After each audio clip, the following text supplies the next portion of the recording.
Hey guys नमस्कार, कैसे हैं आप लोग। आई होप आप लोग अच्छे होंगे।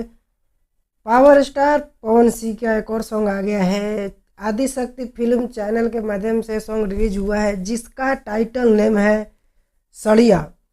बहुत प्यारा सॉन्ग है और बहुत रोमांटिक भी, सुन के बहुत मज़ा आने वाला है। तो चलिए जल्दी से वीडियो को स्टार्ट करते हैं, और वीडियो अच्छा लगता है तो लाइक और शेयर जरूर करना।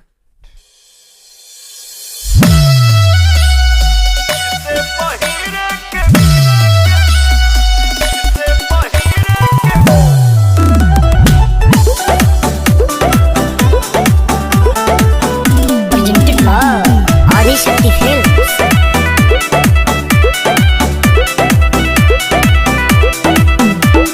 हो गई ने पूरा डेकोरेट बलम, करिया ऊपर नीचे सेट बलम।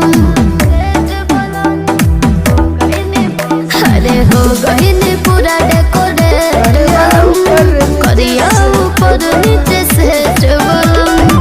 बेबी बेबी सोना के अचारा ना पहन लगा दे लड़ जाए। हो सड़िया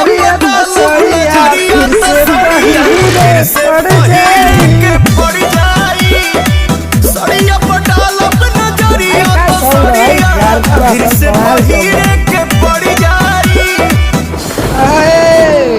अरे सिंह काफी मजेदार सीन है। यही तो है राज जो वीडियो को वायरल करेगा।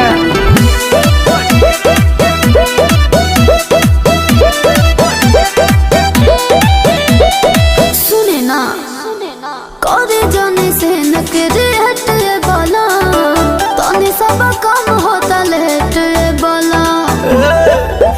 मन कइलो पनिया बोलावेलो धनी अपने ही खतरा बढ़ावेलो। रोके से रोके नहीं लड़ते होए तो लड़ जाए। सड़िया पटाल अपना जरिया तो सड़िया फिर से पहिरे के पड़ जाई। सड़िया पटाल अपना जरिया तो सड़िया फिर से पहिरे के पड़ जाई। पड़ जाई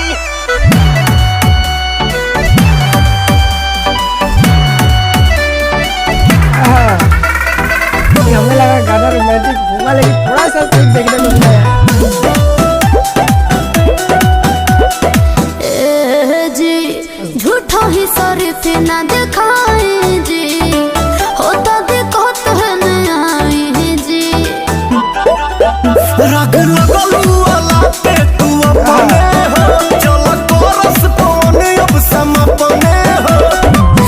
ऐसा ना दे झटका ना झुक दिया बाहु खड़ जाए। हो सड़िया पटाल अपना जरिया तो सड़िया फिर से पहिरे के पड़ जाई। सड़िया पटाल अपना जरिया तो सड़िया फिर से पहिरे के पड़ जाई।